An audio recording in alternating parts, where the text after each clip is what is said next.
Hello, welcome to Conversations with Dr. Stephen Greer, and I'm Dr. Greer, and I'd like to thank the World Puja Network for hosting us here every 2 weeks to give you an update on the work we are doing at disclosureproject.org and CSETI.org and also the orionproject.org. And I'm joined today by Linda Willitts, who's worked with me for about 12 or 13 years on the CSETI project and Disclosure Project and making contact. And thank you, Linda, for being here. Oh, thank you. It's always a wonderful pleasure. Well, today we're going to talk about something that's sort of timely because of what we're going to be doing next month in February, from February 7th to 12th. We're going to be taking an expedition out to Boca Grande Island, which is an island off from Fort Myer out in the Gulf of Mexico, as a training expedition for people who would like to join us. You can see what we're doing at CSETI.org. And basically, this is our training program for teaching people how to make contact with these interstellar civilizations using a number of protocols that involve remote viewing, lasers, electronic tones, and various modalities, and the kinds of things that happen. And the reason we're going to be focusing on that today is to give you a little idea of what's in this new book. It's just been released this fall, called Contact, Countdown to Transformation. And in that book, there's also a DVD that comes with it if you order it at disclosureproject.org. The DVD is free. There are video images of contacts that happened in Florida, just on the Gulf of Mexico, north of where we're going to be next month, all the way back in 1992. And in March of 1992, I was asked to go down to an area where there had been a number of events near the town of Gulf Breeze and outside of Pensacola. And we actually had a one-day workshop there in the area, and I think there were 40 or 50 people there, I can't recall, somewhere in that neighborhood, and including a couple of former Air Force pilots and people who were researchers in this field. And that night, we went out to do sort of a demonstration of what we do, and we went out to a beach. Hello,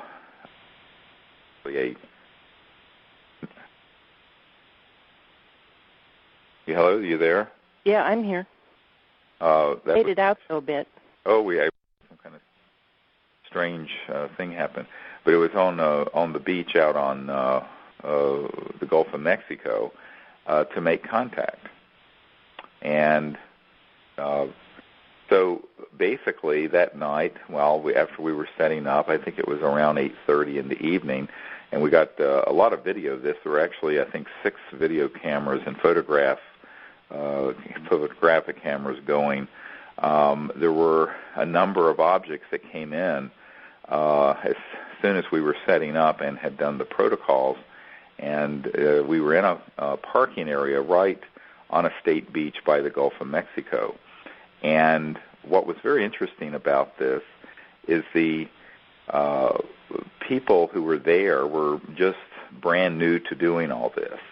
And, of course, I didn't know at that point, this was very early, and 17 years ago, almost 18 years ago now, that we did this, if anything would happen at all. And then suddenly, just materialized in the sky, not far above us, were these really unusual red-orange pulsing craft that appeared that had sort of also a bluish corona to them. And they appeared, they didn't fly in, they just sort of appeared. And first we thought there were 2 or 3, and then we saw that there were 4 of them. And then one of them vanished. And I started signaling to it. We had been doing the remote viewing to contact the ETs that had come into the area and doing the meditation and remote viewing in consciousness. And we're showing them exactly where we were located. Now, what was interesting is that they were moving towards us against a very, very stiff wind. And if you listen to the soundtrack on the DVD that comes with this new book, you can see these ET craft moving towards us, even though the wind is blowing against them which would preclude any kind of sort of a balloon or anything like that. They were totally silent, and as they were moving towards us, we began to signal to them. And at that time, I didn't have the really high-powered lasers we use now. I had these really bright sort of searchlights, and so I signaled to them, and then they were signaling back, and it was very, very congruent. So they were definitely under not only intelligent control, but they were locked onto our group, and it was obviously what we call a close encounter of the fifth kind, which is when people make contact and plan to make contact and invite the ETs to interact with us for purposes of diplomatic open contact. And so as these vehicles were moving towards us, and I was signaling, I then said, I should make a triangle in the sky and see if they'll make a perfect equilateral triangle.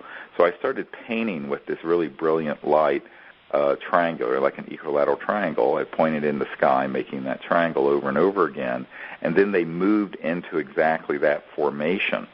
Now, this went on for 20 or 30 minutes. It was quite a long period of time, and what was fascinating about this is that not only was it filmed, it ended up being on the front page of the Pensacola paper the next day because it was seen from that whole area. We were just outside the metropolitan area of Pensacola on this state beach. And on site, there were unusual electromagnetic forms moving around us in the parking lot, which some people sensed. And there were a couple of women who saw this, and they actually jumped in their pickup truck and roared back to town. They were so freaked out because, again, this was a one-day training, and people, really, I think, didn't even expect to see a UFO, never mind have something like this happen. And most people were very happy and excited, but there were a few people who became a little bit unglued and left. And what this taught me was that the ETs, even though this was the very early days of what CSETI was doing to train people to become ambassadors from Earth to these civilizations, that these ETs, no matter when we've gone out, are very eager to reciprocate. They're very eager to respond if the people who are there are doing it for the right purpose and are doing it for purposes of contact and peaceful contact and open diplomatic relations. So that's, of course, the mission of the CSETI project, and we had apparently a very good team there, and luckily we did get some film footage. Now, there's a couple of different shots of this, and it's on this DVD that comes with the new book, Contact, Countdown to Transformation, which is at disclosureproject.org, is really the only place you can get that right now.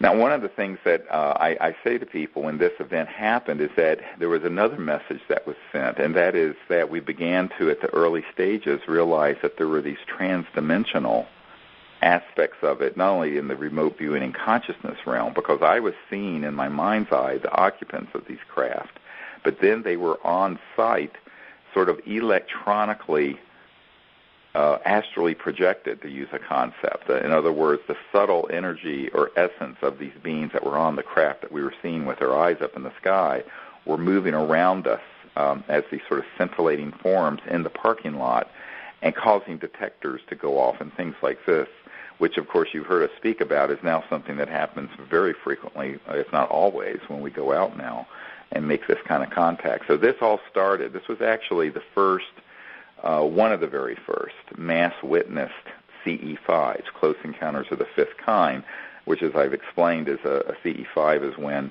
people decide to make contact to these ET craft rather than just passively and accidentally seeing one. So it was a very exciting thing, and I think that anyone who sees, Linda might comment on that since she wasn't there at that time. This was before her time, but anyone who sees the video can sense how exciting and how important this first early contact was. Oh, yeah, it was really exciting for me to get to watch those original videos because the people were so excited.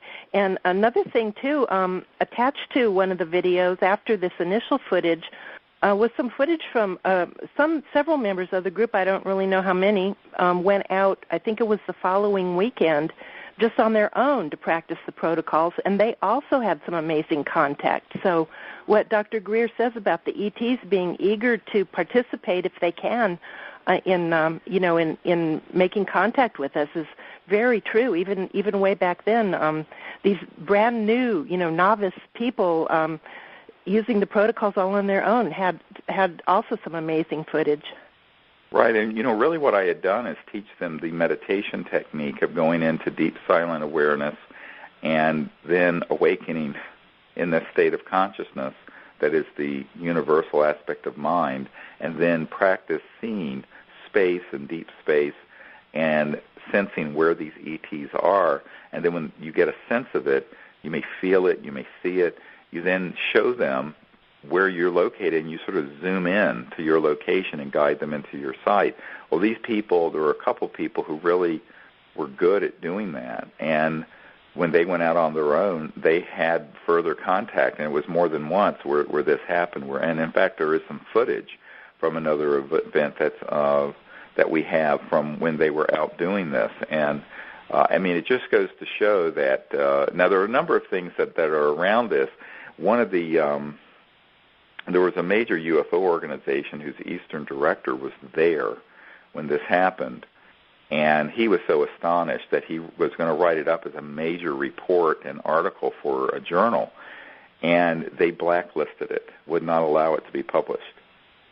And so much so that this person ended up resigning as the Eastern director for the whole United States for this very large UFO organization. What was interesting about that is that I later learned that this organization had a lot of ties to the intelligence community, and they did not want this information out, that you could make this kind of contact. And he was so astonished that he actually quit his position, and this was a person who was a colonel, who was a former Air Force pilot. There was another Air Force pilot who was there, I might add, and they both confirmed that these were by no means conventional aircraft or balloons or anything like that could be hoaxed, because of the kind of directional movements they were taking and the kind of wind that we were getting, very strong winds coming off the Gulf that night, which you can actually hear in the soundtrack of this event. And the other interesting thing that happened, which is a little bit of history, is that this went all the way up through the chain of command in the military, and it ended up getting the attention of the head of Army Intelligence and some National Security Agency people who, in the following month, invited me to a meeting in Atlanta to discuss what we were doing. Where basically they said, "What the hell do you think you're doing?" And, of course, they knew we had discovered the Rosetta Stone of contact.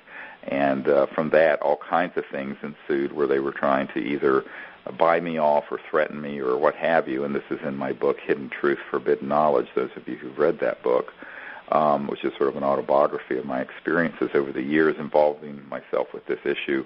And the other thing that happened is that there was a book called The Road to 2012, interestingly, and this is 1992, and it was written by John Peterson of the Arlington Institute on a contract for the Coast Guard, but it was intended for all the military. And in it, he issued some warnings about some wild card events that could happen in the future regarding a civilian group that would make contact with ETs outside of the command and control of the military.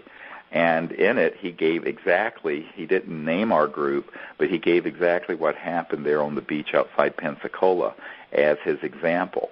And he told me later that that when he heard of this event and saw the video and also talked to people who had witnessed it, that this was why he ended up putting that in this book as sort of a futurist view of what may happen down the road.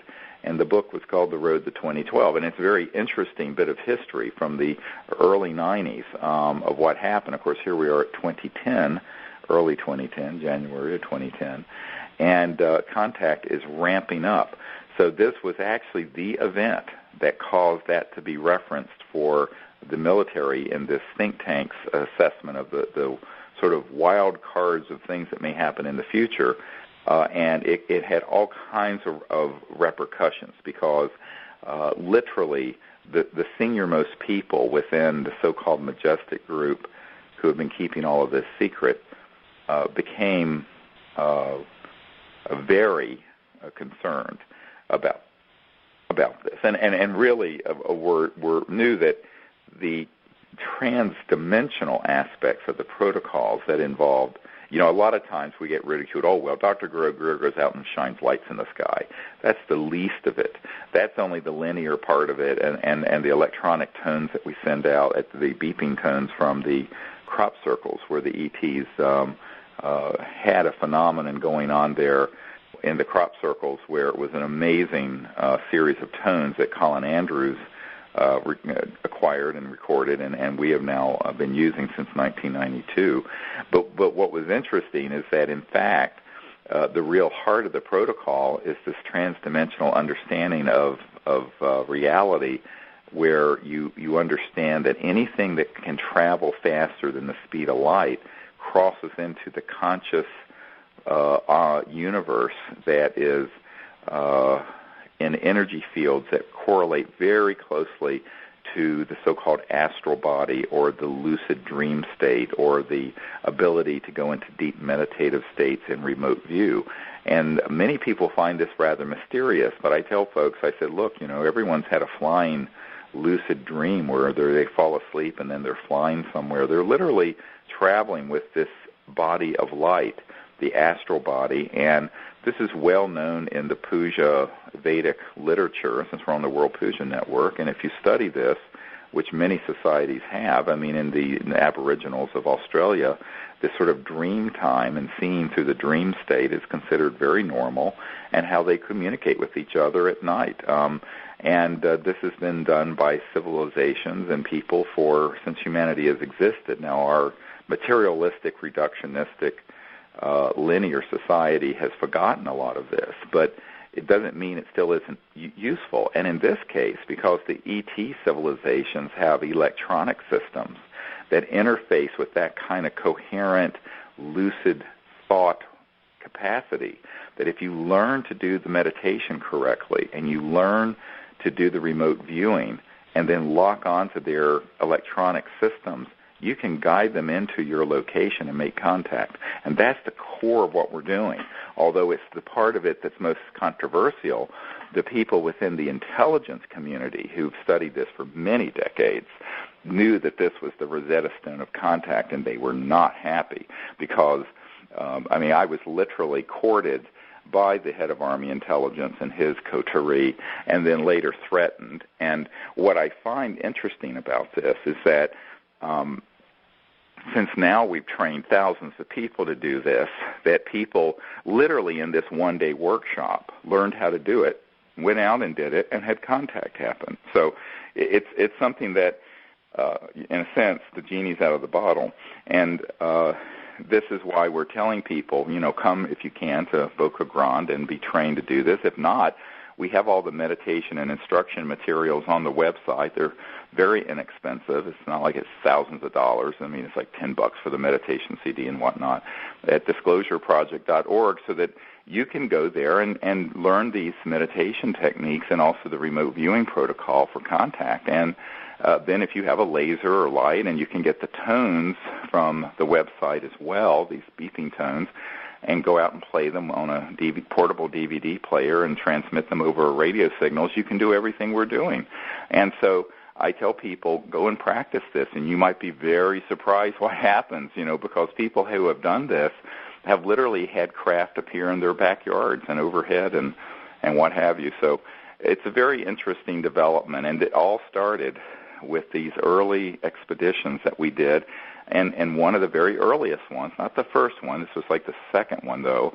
The first one was in Belgium, actually, when the big triangles that were flying out over Belgium. We can talk about that in another time, perhaps. But this was in 92, and it was in Florida. And I really think that people, when you read this new book, Contact, the Countdown to Transformation, that has the DVD with it that shows how these ET craft have appeared and the kinds of sounds and tones they've sent to us and the kinds of events that have transpired, you'll have a really full understanding of how you can do it and what kinds of things to look for, what kinds of manifestations of higher ET intelligence, how they really appear around us, because it's not always like out of a Steven Spielberg movie. It's often very unusual things, but understandable once you get a good grasp of the concepts of transdimensional reality.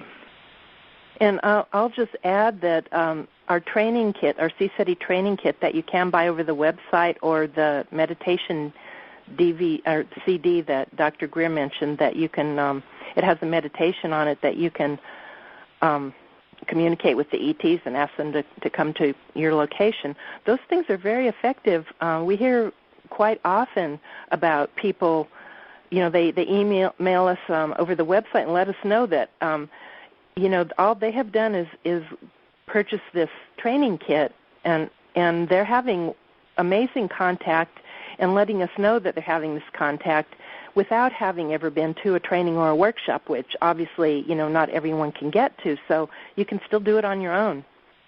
That's right, absolutely. And the other thing that's very exciting is that the people who have done this, and with the correct perspective, and by that I mean freeing the mind of prejudice and freeing the mind of fear, that what is normally pervaded as the reality of these ET events is really so much not what's really happening.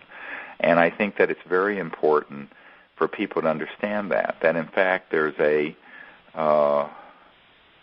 very different reality to the actual extraterrestrial presence than what's usually presented in videos and books on this subject, which is always very scary. That these civilizations are very, very advanced and enlightened and completely non-hostile.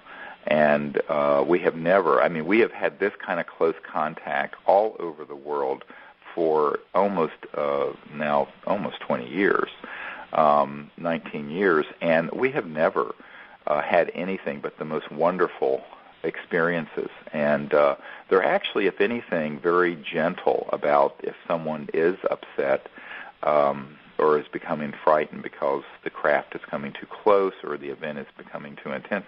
They actually back off and stop.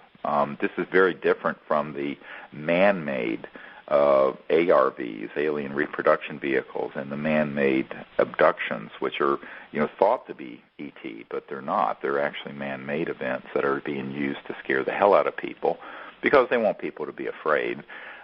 Fear sells books and videos, but also fear also gives you the justification for spending trillions of dollars in weapons in space and spending trillions of dollars in a centralized global military junta that eventually people could bend their knee before the great, savior of militarism in facing this new reality of ETs that are here. And this is why you hear almost exclusively on, if the subject comes up on CNN or in the news or a new book or a new movie, it's almost always something terrifying, because the people I know in Hollywood and in the news media will let you know that the kind of message we're putting out isn't allowed to get out because they want people to be brainwashed with fear. And the worst is all the New Age community who believe there's the good aliens and the bad aliens and the this and the that.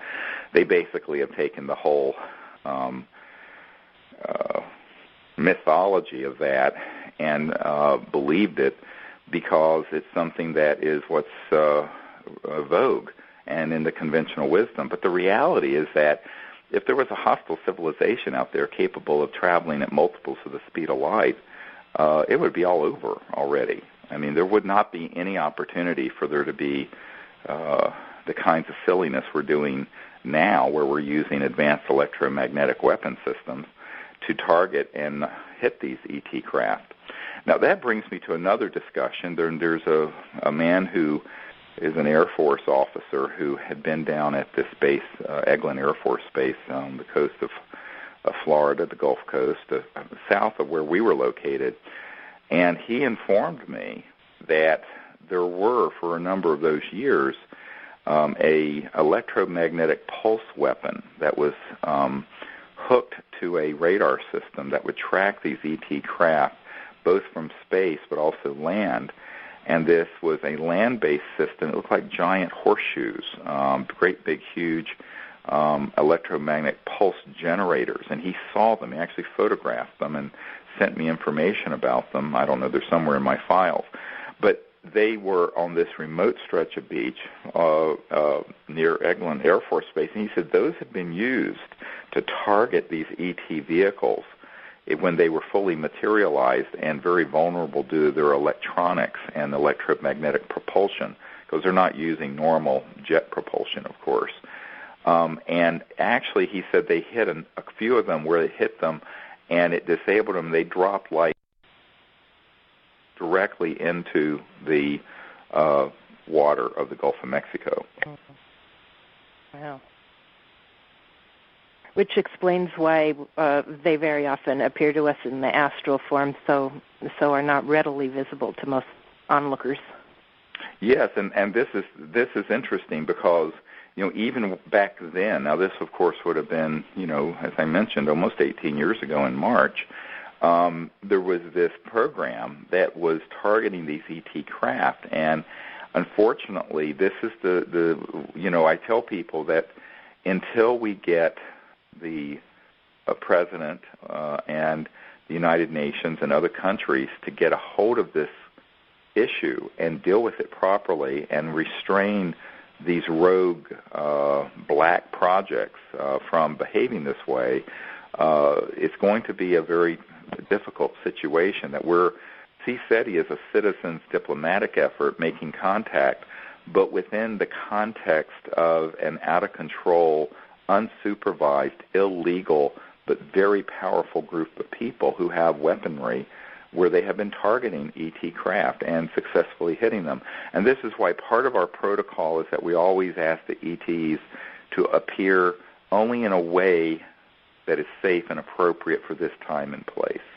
That's almost a mantra because we repeat it over and over again. So we want to make it very clear that we don't want them to take any great risks, that if they need to stay in a dematerialized form and where it's just some kind of an energetic field or tonal event or even a remote view event, that we're happy with that, and that if they fully materialize and are present, to do so only if it is completely safe to do so, and they've evaluated the environment to see if there are any of these kind of weapon systems that are going to be targeting them.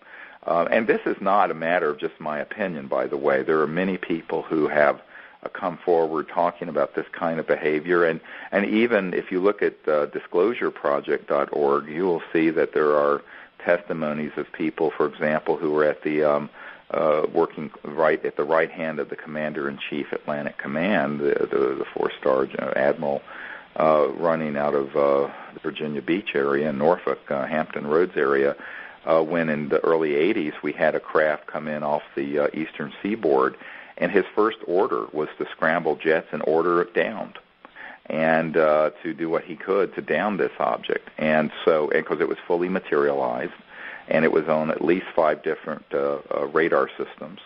The jets were scrambled all the way from Oceania up and down the East Coast.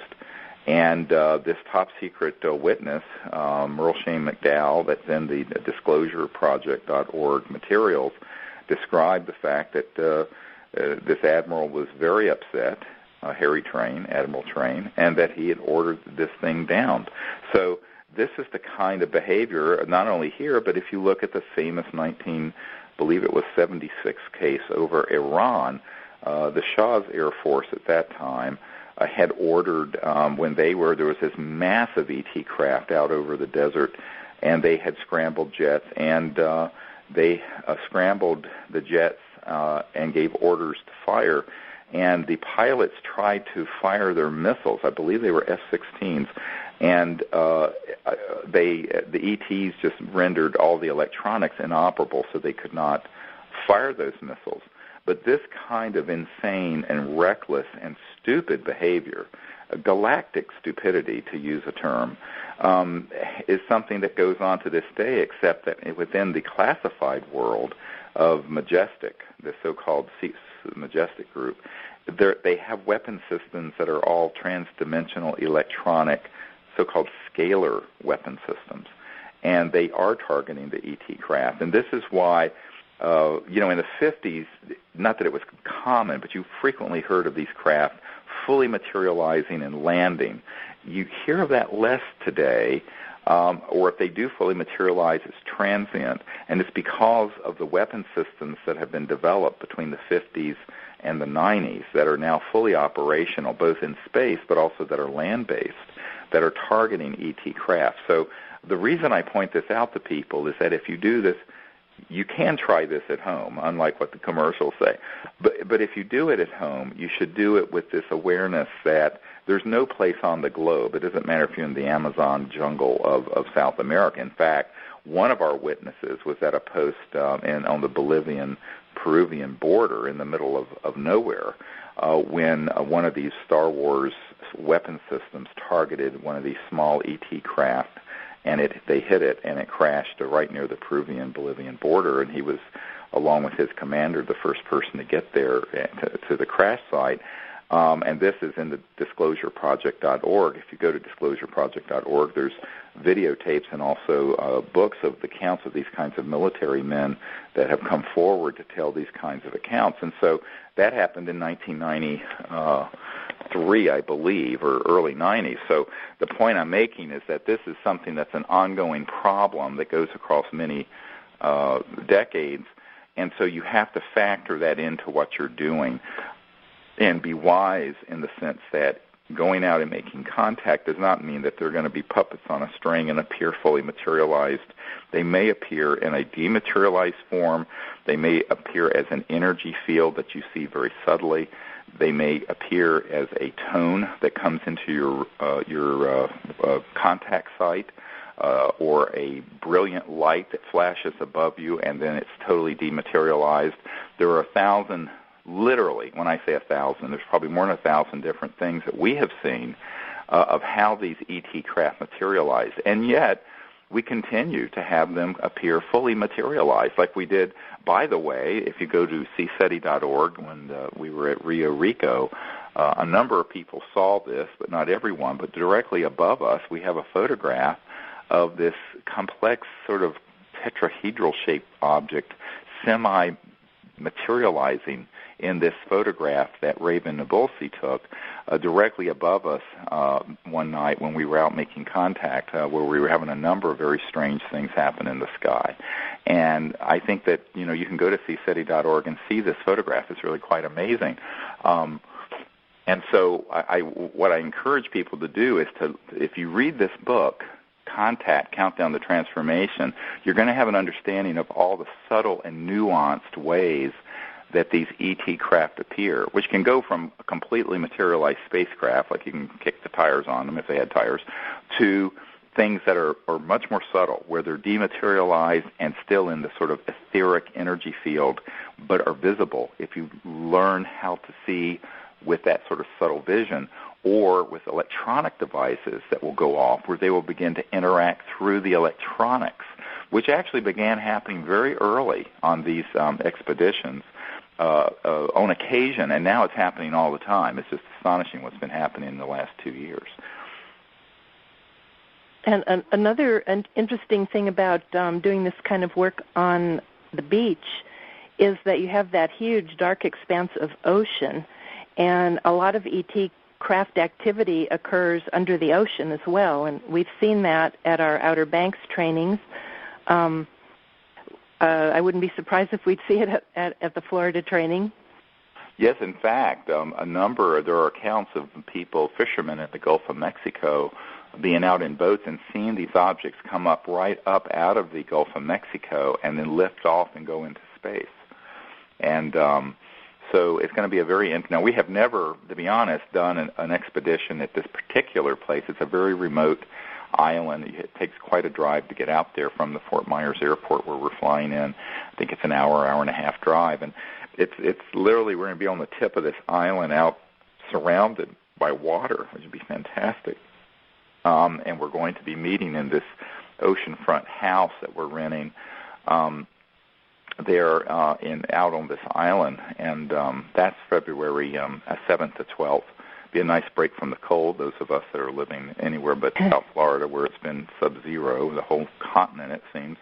And so we'll be out there every night under the stars on the beach, and during the daytime we're going to be teaching people about contact, how it occurs, how to do the meditation. We're going to do a puja and teach people the mantra meditations, and also give people the teaching on remote viewing. And then every night we will go out under the stars and make contact and see what happens. So it's very exciting, and you're invited if you can make it. It's always exciting, and I don't know if you wanted to go into our experiences that we have had on the beach before off of Outer Banks. Most recently, just phenomenal experience at our last training there.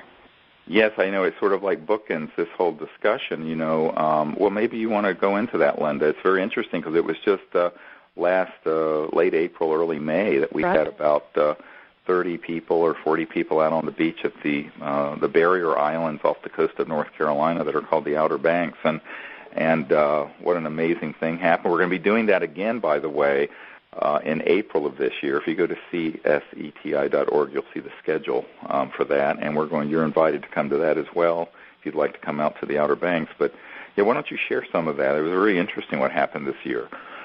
Well, one of the most amazing things about it was it happened our very first night out with a group of approximately 40 people, 25 of which were brand new. That's right, yeah. And usually, well, in the past, it has been somewhat predictable that the activity level kind of ramps up over the week that we're out because of the new people in the group, maybe not knowing what to expect. But this was our very first night out in the field, and it kind of all started when in the distance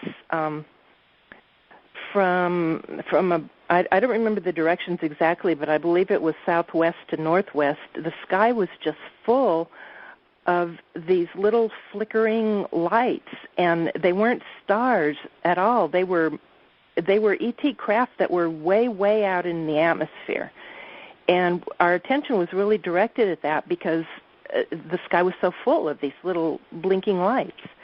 And in the opposite direction, where not everyone was looking, but plenty of people were, this large craft that was maybe up to 3 inches long at arm's length popped into the atmosphere up high, and it kind of as it moved down and ultimately went into the ocean, it kind of went on and off. So it was almost like a rock skipping kind of through the sky, and it went into the ocean. And I only saw the end part where it went into the ocean. I didn't see it from the very beginning, but Dr. Greer did. Yeah, well, it was interesting because I was looking to the south and telling the group that the previous year we had this weird manta ray type of ET craft that flew up out of the ocean and flew over the dune and flew right over us at that site or very near that site. Right. On this little island that we're on, that's a national wildlife refuge and what was amazing is that the craft, when it came over, came from this southern direction. So I was talking about that and pointing exactly in that direction. So there were about 16 or 17 people, I think we counted, that were looking that way when this thing flew in. And if you hold your arm, those of you listening right now, take your arm and put your fingers, your thumb and your index finger, and measure about 3 inches. Now look how big that is in the sky. If you hold it up to the sky, if you're near a window, compared to, say, a jetliner or something, that is huge. So it was close and it was big. And it came in, and it was fully materialized, lit this sort of golden white color, and it was at a 45-degree angle disc coming in, and it appeared and materialized, and then it would go out and dematerialize. You could see nothing, and then it would rematerialize and then go off, and it did it on and off like that, and several times, very quickly, as it went into the ocean. Unfortunately, the camera was facing the other way, filming these weird things in space. They were above the atmosphere that were like Christmas tree lights that were going on and off. And we figured out those were over Atlantic Command. And I think that what was happening is that the ETs had set up something to let a sort of a protective field so that this thing could come in, and it did, and it went straight into the ocean.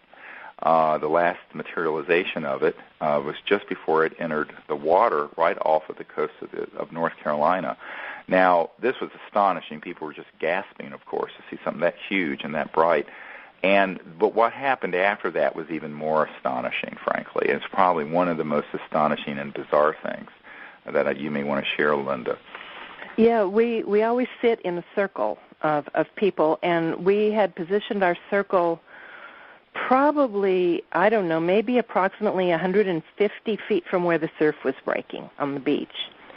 And so while we were looking in that direction, because it was towards the, obviously towards the beach and the ocean that the craft had gone into the ocean, so we were all standing there looking and commenting about it, and we started seeing this like bright flash happening on the beach, and it was approximately halfway between us and where the surf was breaking. We later stepped it off, and it was 90 feet from the that edge of our circle, right, which is really close. Oh yeah. And it was a bright light that would occasionally go on and off, not in any pattern, but if you looked long enough, it would happen again and again. And it was like a white flash, but sometimes near it would be like an amber flash, and then kind of near it would be a teal flash. So there were actually three that were going off. And our cameraman was filming through night vision, so all the flashes look white, and they're also like they were more sort of pinpointy, but still big with the naked eye, but in the camera they're big, through the night vision. And over an hour's time, we stood there and watched it, and absolutely everyone saw it many times because, with that period of time, and everyone had time to look in the right place and watch, and it flashed over 100 times on our camera. Yes, it was very interesting because it was, to have an object 90 feet away, it sort of dematerialized. Now, what this was this huge ship that had flown in came up on the beach transdimensionally. So visualize this. It's shifted beyond the speed of light and the speed of electrons and matter, but it's there in that sort of etheric field, and you can see the outline of it. In the center of it are these beings, and this is why I'm convinced these are actually beings that are there. And it's sort of an electronic astral projection. It's like if you took an electronic system that could take your astral body that you have lucid dreams with and turn it into an electronics projector system. And that came up on the beach 90 feet from us, and there were at least three of them because they were distinct colors and going around. And this was seen by everyone for over an hour, and it was around 100 times that these signaled to us. Now, this is so astonishing, and one of the things that was a sort of a hidden message in this is that a couple days before this expedition last year, this was in the end of April, early May of 2009 that we were at the Outer Banks, the G7 country, the top, the G7 are the top industrialized countries and economies in the world. One of them had been meeting with us for a number of years or corresponding about setting up a contact protocol for their country so that they could make contact with these ET beings. And, of course, the wheels of government turn very slowly, and so, that's that. But we had just met with these people who do the briefings for the head of state and the Ministry of Defense for that country on the ET issue. And we had just put them back on a plane in Washington, D.C. We had them in Washington and out here at our farm in Virginia for meetings for about a week. And I was asking the ETs and myself, could we have an event happen with people who were complete novices in the sense that they had not had extensive training in meditation, remote viewing, contact, or what have you? And the answer the ETs gave was this event at the Outer Banks, where 25 people who've never been seen anything like this or done a CE5 to make contact came, registered for the training, showed up, and the very first night we're out there gathered, this event happens. And the message I was told was that mentally I was told, this is your answer. Yes, it can happen, and it will happen. So it was very, very exciting. Interestingly, this was filmed. It's in the, I mentioned this new book, Contact, Countdown to Transformation. This whole event is recounted in there, and is also this videotape is in the DVD that you get. It's part of the purchase price of the book, and we just give it for free, basically, to people from disclosureproject.org. So if you want to see this film footage and read the account of everything that happened there, it's much more involved than what we're sharing. I think you might want to get that. The other thing that's very exciting is that the part that's more personal for me, I didn't, and no one else experienced this, so I just have to share with people with what happened to me, is that after this had gone on for a certain amount of time, and we were there remote viewing in consciousness these ET beams and filming these brilliant lights that would flash periodically on the beach, literally in the same location. It was right over the sand, by the way, maybe 90 feet from us, as Linda said. We pasted off the next day, or a couple of days later when it was daylight. What we found, as I, towards the end of this, I felt I should walk out to these beings and welcome them officially. And I always put my sort of hands out by my sides with my palms, my hands down, my arms down, and my palms facing out to welcome them, and sort of make a triangle with my third eye and my two hands as sort of a energetic field to both transmit and receive energy and also information. And I walked into the center of where these lights were, and I went into this area that it was a little bit on my right side that was such a blinding light. It was this beautiful light and it was so emotional for me, because it was almost like I could have left and gone with them, and just left. But I didn't, of course, because I'm not supposed to leave yet, I guess. But it was very poignant, and I was so overwhelmed with emotions. I was weeping. It was very emotional, very beautiful. And those of us that were watching you, we saw you engulfed by a sort of energy where you semi-disappeared into it. Yes, the people behind me who were watching sort of saw me sort of dematerialize, and I felt like I was. I felt like I was actually, my energy was shifting to where my physical body was dissolving, and it was a wonderful experience. But of course, I didn't leave, because here I am. But the point is that it was a very beautiful and really almost sacred experience, because these are our ancestors from the stars, and I'm quite convinced that these are the civilizations that we're having contact with are the sort of primogenitor, the origins of life on Earth, but also the guardians of life on Earth that are very, very concerned with the state of the world today, but also very supportive of people who are wanting to make contact to bring the planet into another whole era of enlightenment and new energy and knowledge, and to leave the old and broken ways behind and move forward, which is what this whole time of enlightenment is all about. And these ETs have been very involved with observing this. And I also don't think it's a coincidence that we've had so much contact emanating from the sector of where Sirius and Orion is in the sky. And the Orion transmissions, which are in this new book, that describe the message I received when we had these electromagnetic signals that came in for a couple of hours into Joshua Tree National Park in 2008, last year or year before now, a little over a year ago.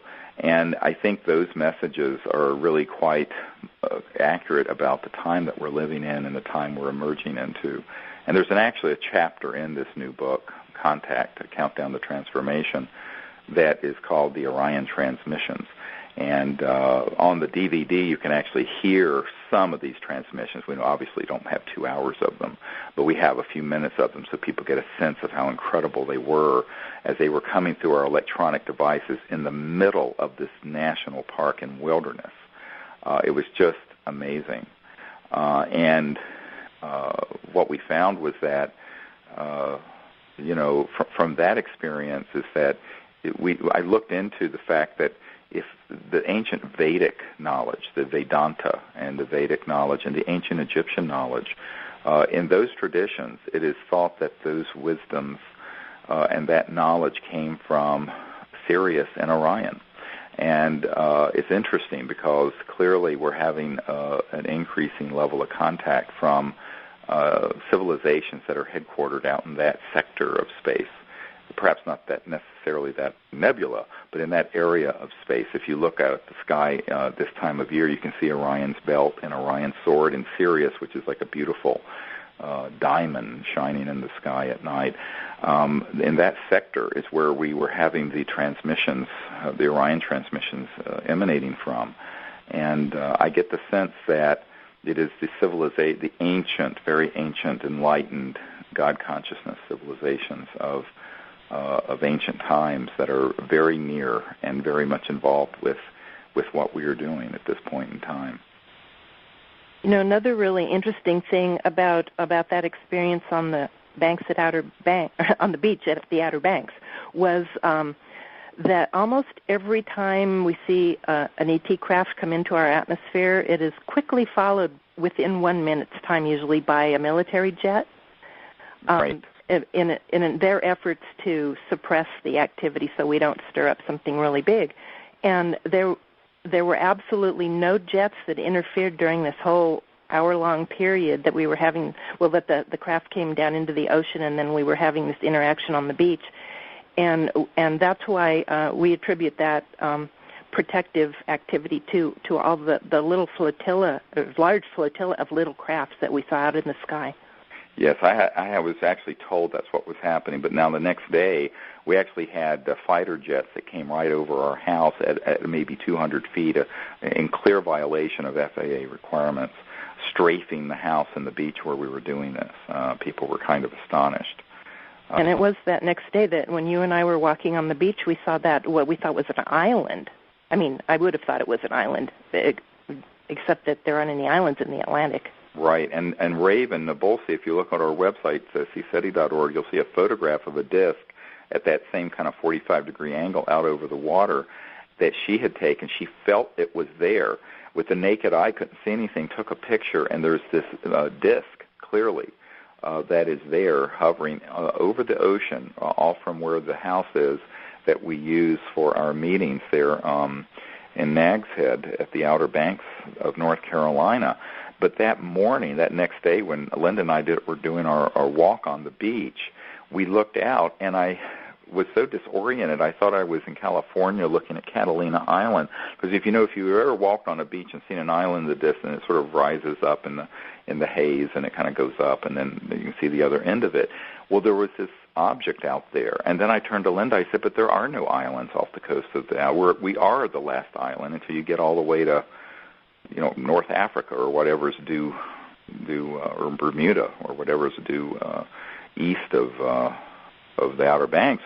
So, and I have been there many times. There's no landmass to see, but this looked like a gunmetal gray.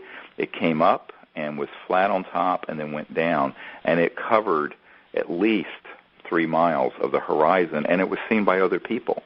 Right, and it followed us kind of as we walked south. Yes, and we didn't have a camera with us. There was a man who was on our training from Ireland, I believe he was, and he didn't know the geography of the area, and he thought it was a land mass, and then he saw that it had disappeared. He did have a camera but didn't take a picture because he thought, it's an island also, that's way out there. Well, there are no islands that you can see from this location. I've been there many, many times since I was a child. And so, it is just astonishing what we've seen. But luckily, when it dematerialized and then went up into the sky a little bit, Raven did get a great picture of it, and that's also on this disc, the DVD, I should say, that it goes with the book, the new book, Contact, Countdown to Transformation. So these are all the kinds of exciting things that happen. And, from 1991 and 92, when we first started going over to Belgium and went to this area near Pensacola on the Gulf of Mexico and Gulf Breeze area, to as recently as, of course, Joshua Tree in November of 2009, where we had astonishing events happening and contact. This is what continues to happen, and I think it's because the ETs are saying, well, the governments of the world really have dropped the ball since the 50s on this, and the United Nations isn't allowed to deal with this issue because every time they've tried, either the Secretary General has been removed or been threatened, and I know about this quite personally. So the bottom line is that it takes us, and I think this is why, the NGOs, the non-governmental organizations, the nonprofits like CSETI, have to be the leading sort of vanguard and pioneers of this. And this is why I tell everyone, people should view themselves as the pioneers for space exploration and contact, not the government of the United States or Russia or China or Japan, because, number one, they've dropped the ball. Number two, they have not really have an operational paradigm yet to understand interstellar civilizations. I mean, their understanding is still the state-of-the-art of understanding with astrophysics and space travel is the space shuttle and rockets and things that Werner von Braun invented for Hitler in the 1940s. I mean, this is pathetic. And so the classified world that have these anti-gravity and electromagnetic propulsion devices that are electromagnetic gravitic, as they're called, things that dematerialize and teleport, these really do exist within classified projects, but they're not allowed to be used by the governments of we the people. And the bottom line is those are locked away in a black project, and usually the president and even the top people at the Pentagon and CIA that I have briefed don't even know about the existence of such programs, never mind be able to use them.